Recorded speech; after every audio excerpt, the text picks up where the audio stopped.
Aujourd'hui, je vais vous parler des erreurs à éviter si vous souhaitez vous lancer dans la vidéo. J'ai 22 ans, ça fait 5 ans que je vends de la vidéo et sincèrement, ces erreurs, je les ai toutes faites. Donc en vrai, c'est un peu expérience personnelle et c'est un peu faites pas comme moi, quoi. La première erreur, je vous en parle tout le temps, c'est le fait de dépenser beaucoup trop d'argent dans du matériel. Le matériel, comme le nom l'indique, c'est du matériel. Ce n'est donc pas la chose la plus importante dans votre société. Si vous souhaitez monter une société de vidéo, votre but premier, c'est de trouver plus de clients. Donc vous allez chercher plus de clients. Au bout d'un moment, vous allez avoir trop de travail. Vous allez déléguer, pouvoir prendre plus de clients, etc. pour vous développer. Le souci avec ça, c'est que nous, on est des artistes. Et donc, ce qu'on veut, c'est absolument avoir la meilleure qualité possible. Mais dites-vous une chose, vos clients n'ont pas fait d'études dans la vidéo, n'ont pas votre expérience dans la vidéo. Vous êtes capable d'analyser une vidéo au pixel près. Vous êtes capable de me dire « Oh non, cette caméra, elle a que 14 de plage dynamique, c'est pas suffisant pour cette scène. » Votre client, il en sait rien.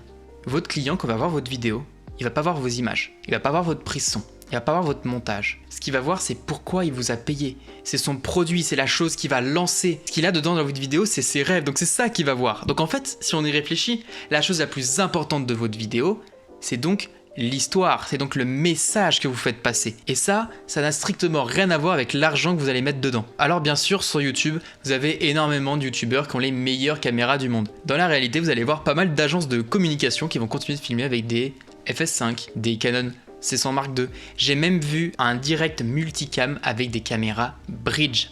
Sincèrement, moi j'étais là en tant que spectateur, c'était hideux. Par contre, le client, ça l'a pas du tout dérangé. Faut faire attention parce que les choses dans lesquelles on dépense beaucoup trop, c'est pas seulement la caméra qui sont des coûts qu'on voit directement, c'est plus les petits coûts cachés. Un cas typique d'une marque qui pompe absolument tout notre argent, cette super marque qui est SmallRig. Alors attention, c'est super, alors ils font du matériel de super bonne qualité. Le problème va plus être sur les débutants qui vont acheter une caméra à 1500 € et qui derrière, pour ajouter une cage, des poignées, des accessoires, des écrans, ils vont se retrouver avec un ensemble à 2800 € et avoir la même qualité que quand ils étaient à 1500. En fait, ce qu'il faut faire attention, c'est les petits coûts qui s'enchaînent. Moi, quand j'étais au lycée, j'avais tellement envie de pouvoir faire mes propres vidéos que j'ai investi énormément d'argent dans des choses qui n'en valaient mais pas du tout la peine. J'ai acheté des enregistreurs son, j'ai acheté des Rode NTG2 pour faire de la fiction. Mais aujourd'hui, je fais pas du tout de fiction. L'idée, c'est surtout de réfléchir sur est-ce que j'en ai besoin et encore pire, est-ce que j'en ai besoin sur le long terme. Si jamais vous avez de l'argent à investir, la chose la plus importante, c'est la lumière et votre son. Et bizarrement, c'est pas les domaines qui coûtent le plus. La deuxième erreur, c'est de ne pas accepter de se séparer de certains clients. Vous avez deux profils de clients dont il faut accepter de se séparer. Le premier, c'est celui qui vous prend trop de temps et le deuxième, c'est celui qui ne paye pas le juste prix. Et ce qui est très marrant, c'est que c'est souvent les mêmes personnes. Alors, il faut accepter un petit peu le conflit, accepter de se dire qu'on va perdre un petit peu d'argent, mais votre temps a beaucoup plus de valeur que votre argent. Et ça, c'est très très important. Vous risquez un court conflit, mais pour gagner énormément sur la longueur, surtout si vous voulez évoluer. C'est pareil, quelque chose qui est super important, c'est votre mental. Si vous avez un client qui vous prend trop sur le mental, parce qu'il veut beaucoup trop de modifications, parce que vous n'arrivez jamais à tomber d'accord, parce qu'il vous appelle très souvent, c'est pas grave.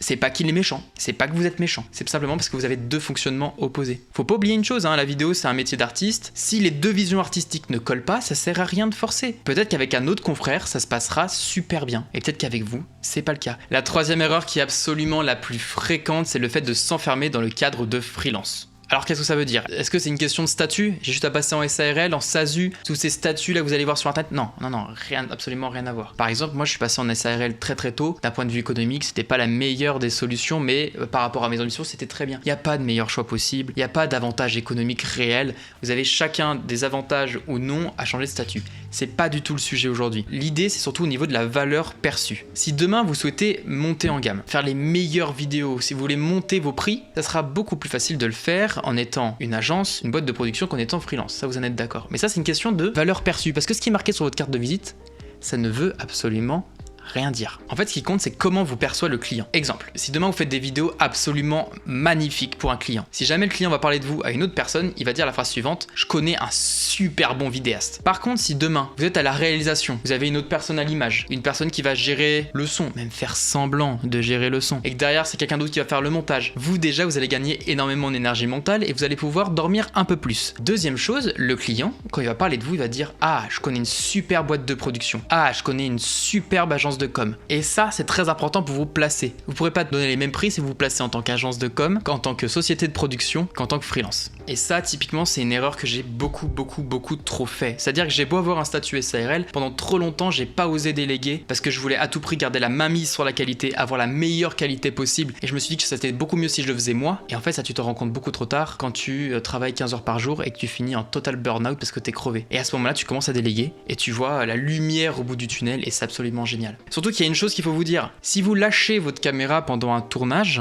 vous aurez beaucoup plus de temps pour parler au client. Et donc beaucoup plus de chances de signer un deuxième contrat et beaucoup plus de chances de parfaitement comprendre ce qu'il a envie sur le moment. Et ça, c'est très important à prendre en compte. La quatrième erreur, et j'en fais partie, c'est de beaucoup trop s'éparpiller. C'est très important de trouver son domaine et sa niche. En première chose, son domaine. Qu'est-ce que vous vendez ? Est-ce que vous vendez de la création de contenu avec du contenu vertical ? Est-ce que vous vendez des vidéos d'événements ? Est-ce que vous vendez des spots publicitaires ? C'est très important de ne pas perdre votre client. Votre client, quand il a des telles sommes à mettre, parce que soyons honnêtes, la vidéo ça coûte très cher, quand il a autant d'argent à mettre, il a envie d'avoir un professionnel. Et si demain vous dites, moi je fais un peu de tout, et que vous avez un mec qui fait, moi je fais que des spots publicitaires, et qu'il est moins bon que vous, ça, la boîte qui va vous engager, elle le sait pas, donc elle va forcément prendre l'autre. Dans la même idée de l'expertise, ce qui est très important aussi, c'est de choisir sa niche. Si vous voulez faire des vidéos dans la restauration, vous allez faire des vidéos dans la restauration. Vous voulez faire de la niche de la salle de sport, vous allez faire des vidéos dans la salle de sport. Tout est possible et il y a de la marge pour tout le monde. Mais c'est dans l'idée de se positionner en tant qu'expert dans un domaine. Et puis vous êtes tout à fait au courant que la vidéo, c'est avant tout une question d'expérience. Donc plus vous allez travailler dans un domaine, meilleur vous allez être. Et ça, évidemment, faut énormément le prendre en compte. Alors, ça sert à rien de faire un business plan avant de vous lancer, de viser un secteur, de vous dire là, il y a plein d'argent à se faire, je vais faire ça. Ça sert à rien, hein, ça sert à rien. Moi, quand j'ai commencé ma niche, je voulais à tout prix que ce soit l'industrie, parce que c'est un domaine qui me plaît énormément, j'adore les sciences. Et je suis arrivé dans un domaine que je maîtrisais pas du tout, qui s'appelle la restauration. Et aujourd'hui, c'est absolument génial. J'adore ce que je fais, je suis très épanoui là-dedans, mais c'est pas du tout le domaine que j'aurais pensé initialement. La seule chose qu'il faut, c'est ça sert à rien de se dire je vais être le meilleur vidéaste de coiffeur. C'est très important de trouver une niche dans laquelle les business sont, on dit souvent, supérieurs à 30 000 € de chiffre d'affaires par mois. Oui, la vidéo, ça coûte cher, alors ça correspond pas à toutes les bourses. Et pour finir, je vais vous parler de la plus grosse des erreurs qu'on voit absolument tout le temps, qui est la cause de toutes les chutes d'entreprise, c'est le fait de ne pas poser les bons termes avec ses associés. Souvent, on fait de la vidéo entre amis, et on se dit on va monter un projet. Faites très attention. Ce qui est très important, c'est de discuter ensemble de quels sont vos objectifs. Peut-être qu'il y en a un qui a envie de faire ça pour 3-4 ans et qu'ensuite il a envie de partir dans un autre pays. C'est pas grave. Peut-être qu'il a envie de faire ça pendant quelques années et ensuite se reconvertir. Alors qu'il va avoir un autre qui va avoir envie de faire ça toute sa vie. C'est pas grave. Ce qui est très important, c'est de le poser. C'est d'en discuter. Quand vous montez une société, c'est exactement comme un mariage. Alors pensez à faire votre, entre guillemets, contrat de mariage. Au bout de combien de temps j'ai le droit de sortir de la société ? Quel est mon rôle dans la boîte ? À qui dois-je vendre mes parts si jamais je pars ? C'est plein de questions qui sont un peu compliquées mais auxquelles il faut absolument penser. C'est très important que vous ayez la même image long terme de la boîte. Surtout que, imaginez, vous êtes 5 et sur les 5, il y en a un qui se comporte totalement différemment, qui travaille différemment et qui a une vision de long terme totalement différente. Ça peut causer une rupture de la boîte. Donc c'est très important d'en parler. Et vous avez un truc qui est très bien pour ça qui s'appelle le pacte d'associés. C'est exactement comme le contrat de mariage. Vous pouvez écrire tout ce que vous voulez dedans.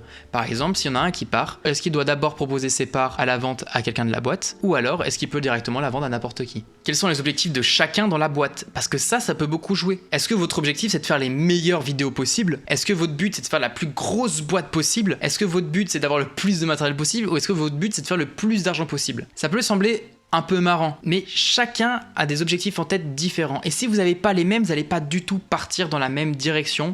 Et c'est pareil, ça peut causer la césure. Ça peut vous coûter de l'argent, mais ça peut surtout vous coûter du temps dans votre vie. Donc c'est très important de prendre juste 20 minutes à cœur ouvert et de tous en parler. La vidéo était un peu longue, mais j'espère qu'elle vous a plu. J'espère que ça vous a un minimum aidé, parce que ce genre de vidéo ça n'existait pas du tout quand j'ai commencé. Donc si vous avez des questions, il n'y a pas de souci, envoyez-moi des messages autant sur Instagram, et puis si vous voulez d'autres choses, abonnez-vous.